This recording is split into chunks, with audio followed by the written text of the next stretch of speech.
नमस्कार मित्रों, eleven classes के यूट्यूब प्लेटफॉर्म पे आपका बहुत बहुत स्वागत है। मेरा नाम विवेक है। हम लोग इस समय कुछ करंट के मुद्दों को लेकर उपस्थित हो रहे हैं। चुनाव होने वाले हैं, लोकसभा के हो भी रहे हैं 7 चरणों में। आज 4 जून को निर्णय आएगा, तब पता चलेगा कि इंडिया गठबंधन की सरकार बनती है या एनडीए गठबंधन की। इनसे जुड़े हुए हम लोग मुद्दों को लेकर आते हैं। प्रथम आम सभा के जब चुनाव हुए थे, लोकसभा के चुनाव हुए थे, उस समय राज्यों में भी साथ में ही चुनाव हुए थे। वहां से लेकर हम कहानी शुरू किए हैं और सेक्शन वाइज, पार्ट वाइज हम आप लोगों के सामने अपनी बातों को जो ऐतिहासिक होती है उनको शेयर करते हैं। आप लोगों के द्वारा कक्षाओं को सराहा भी जाता है। आज हम बात करते हैं कि वह कौन सी परिस्थिति आ गई कि सुप्रीम कोर्ट ने केंद्र सरकार पर 5 लाख रुपए का जुर्माना लगाया और कहा कि यह जुर्माने की जो धनराशि है वह यहाँ पर जमा आप कर दीजिए 2 महीने के अंदर। और किस बात की चेतावनी देते हुए केंद्र सरकार को सुप्रीम कोर्ट ने छोड़ दिया। आइए तब इन मुद्दों पर हम बात कर लेते हैं। सर्वोच्च न्यायालय ने केंद्र सरकार पर क्यों लगाया 5 लाख रुपए का जुर्माना? सरकार पर जुर्माना भारत सरकार द्वारा मेघालय उच्च न्यायालय द्वारा पारित आदेश को चुनौती देने पर जो भारत सरकार है वह मेघालय उच्च न्यायालय के जो आदेश है उस पर पारित आदेश को चुनौती देने पर केंद्र सरकार के खिलाफ 5 लाख रुपए का जुर्माना लगा दिया है। आखिर में ऐसा क्यों हुआ है? क्योंकि मेघालय उच्च न्यायालय के द्वारा जो फैसला दिया गया है उसके खिलाफ क्यों केंद्र सरकार ने रिट दायर की थी, जिसमें सुप्रीम कोर्ट ने यह फैसला सुनाया है। हाई कोर्ट, एचसी मतलब हाई कोर्ट के आदेश को चुनौती देने के संघ मतलब गवर्नमेंट ऑफ इंडिया के कदम की निंदा करते हुए सर्वोच्च न्यायालय ने कहा है, क्या सर्वोच्च न्यायालय ने कहा है कि कानून की प्रक्रिया का सरासर दुरुपयोग है। आपने ऐसा कदम क्यों उठाया जो कानून की प्रक्रिया का सरासर उल्लंघन है, और संघ को तुच्छ याचिकाएं दायर करने के प्रति आगाह किया। और साथ ही यह भी कहा कि जो संघ है अर्थात केंद्र सरकार है वह ऐसी तुच्छ याचिकाएं न दाखिल करे, न दायर करे, इसके खिलाफ उनको आगाह भी किया। जस्टिस विक्रमनाथ और जस्टिस सतीश चंद्र शर्मा ने अपने आदेश में दर्ज किया। क्या आदेश में दर्ज किया, इस आदेश को भी जान लेते हैं। विशेष अनुमति याचिकाएं जुर्माने के साथ खारिज की जाती है। जो आप विशेष अनुमति की याचिका किए हैं उसको जुर्माने के साथ खारिज किया जाता है। क्यों? इसलिए खारिज किया जाता है कि इसका कोई तुक ही नहीं बनता है कि केंद्र सरकार इस तरह की याचिकाएं दाखिल करे, क्योंकि हाईकोर्ट के समक्ष याचिकाकर्ता भारत संघ के वकील ने प्रस्तुत किया कि मामला पूरी तरह से पिछले निर्णय द्वारा कवर किया गया है। तदनुसार हाईकोर्ट ने भारत संघ के वकील के बयान पर मामले का निपटारा कर दिया था। उसके बाद बात यह हुआ कि हाईकोर्ट के समक्ष संघ ने केंद्रीय प्रशासनिक न्यायाधिकरण द्वारा पारित आदेश को चुनौती दी थी। इसी तरह के मामले में जहां संघ ने ट्रिब्यूनल मतलब जो प्रशासनिक न्यायाधिकरण होते हैं उनको कहा जाता है कैट,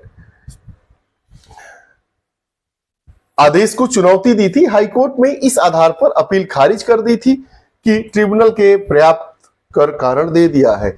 अगर ट्रिब्यूनल ने, प्रशासनिक ट्रिब्यूनल जो होते हैं उनकी स्थापना हमारे संविधान के अनुच्छेद के तहत की जाती है, उसके जो आदेश उन्होंने दे दिया उस आदेश के खिलाफ आप क्यों जा रहे हैं, इस पर सुप्रीम कोर्ट ने जुर्माना लगाया और ये कारण बताया। आगे तरह के निष्पक्ष प्रस्तुतिकरण के मद्देनजर चूंकि पिछली रिट याचिका को केंद्रीय प्रशासनिक न्यायाधिकरण द्वारा पारित प्रासंगिक आदेश में हस्तक्षेप किए बिना निपटाया गया, वही आदेश पारित किया गया। यह भी स्पष्ट किया गया कि 14 मार्च 2022 के आदेश को ध्यान में रखते हुए प्रतिवादी जिस राहत का हकदार होगा वह कर्नाटक के फैसले में बताई गई कानूनी स्थिति तक सीमित होगी, उससे आगे नहीं होगी। ऐसा नहीं है कि कर्नाटक हाईकोर्ट का जो फैसला आया था उसी फैसले को हम आधार मानकर मेघालय हाईकोर्ट के भी फैसले को हम प्रस्तुत कर दे, उसके खिलाफ याचिका प्रस्तुत कर दे हम सुप्रीम कोर्ट में। तो यह सुप्रीम कोर्ट ने इसको इस प्रकार की केंद्र सरकार द्वारा दाखिल की जाने वाली याचिकाओं को तुच्छ और सरासर कानून की अवहेलना करने वाला बताया और इस बार 5 लाख जुर्माने ही लगाकर छोड़ दिया। आगे अगर आप ऐसा करते हैं तो इसका खामियाजा बदतर होगा। अब इस आदेश के खिलाफ संघ ने सुप्रीम कोर्ट का दरवाजा खटखटाया था और सुप्रीम कोर्ट ने कहा था कि संघ के पास इस विशेष अनुमति याचिका के माध्यम से उपरोक्त आदेश को चुनौती देने का कोई आधार ही नहीं है। जब जो उपरोक्त आदेश है उसके आधार पर जो आप याचिका दायर किए हैं उसका कोई आधार ही नहीं बनता है, कोई तालमेल ही नहीं है, इसलिए इसको खारिज कर दिया गया था। कोर्ट ने यह भी कहा कि हमने 14 मार्च 2022 के आदेश का आगे अध्ययन किया और पाया कि वर्तमान मामले का निपटारा 14 मार्च 2022 के आदेश के अनुसार ही किया गया है। भारत संघ के पास इस विशेष अनुमति याचिका के माध्यम से उक्त आदेश को चुनौती देने का कोई अवसर या औचित्य ही नहीं था। इस प्रकार उपरोक्त जुर्माना लगाने के बाद न्यायालय ने इसे 8 सप्ताह के भीतर कहां जमा होगा? सशस्त्र बल युद्ध हताहत कल्याण कोष में आप जमा करिए। सुप्रीम कोर्ट ने जो केंद्र सरकार पर जुर्माना लगाया है 5 लाख रुपए का कि आप तुच्छ याचिकाएं क्यों दायर करते हैं, तुच्छ याचिकाएं मत दायर किया करिए, जो ट्रिब्यूनल का फैसला है उसको मानिए। आप जो जिस आदेश के आधार पर, कर्नाटक हाई कोर्ट के आदेश के आधार पर आप इस याचिका को सुप्रीम कोर्ट में पेश कर रहे हैं उसका कोई औचित्य ही नहीं है, औचित्यविहीन है, औचित्यहीन है। तो आप क्या करिए कि जो जुर्माना लगाया गया है उसको केंद्रीय सशस्त्र बल युद्ध हताहत कल्याण कोष में जमा करिए 8 हफ्ते के भीतर।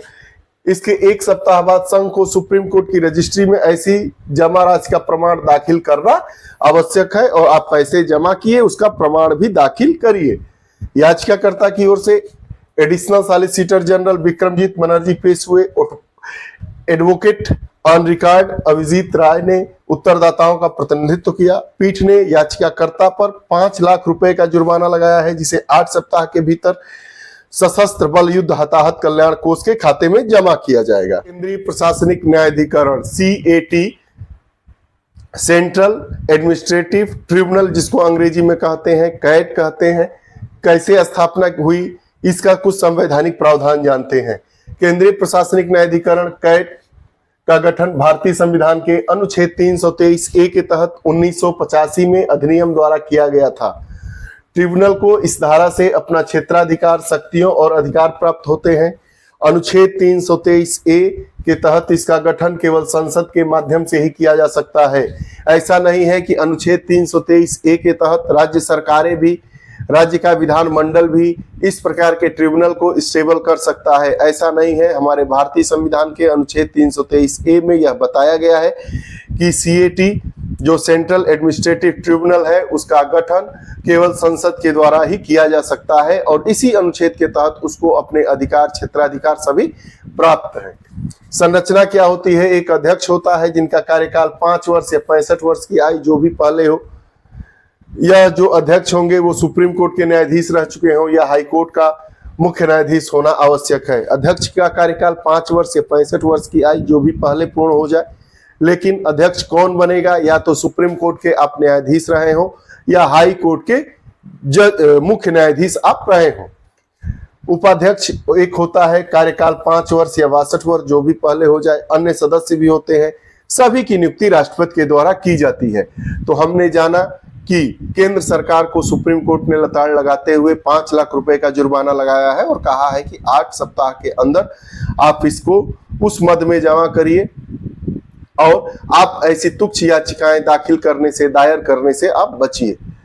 यह रही हमारी न्यायपालिका से जुड़ी हुई कक्षा। पॉलिटिकल साइंस से भी इसको देख सकते हैं। आपको हमारी कक्षाएं कैसी लगती है कमेंट बॉक्स में अपने विचार जरूर दें। पुनः नई कक्षा के साथ उपस्थित होंगे, तब तक के लिए धन्यवाद।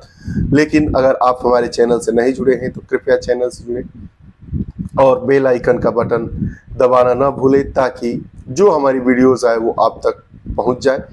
पुनः उपस्थित होंगे। बहुत बहुत धन्यवाद। नमस्कार।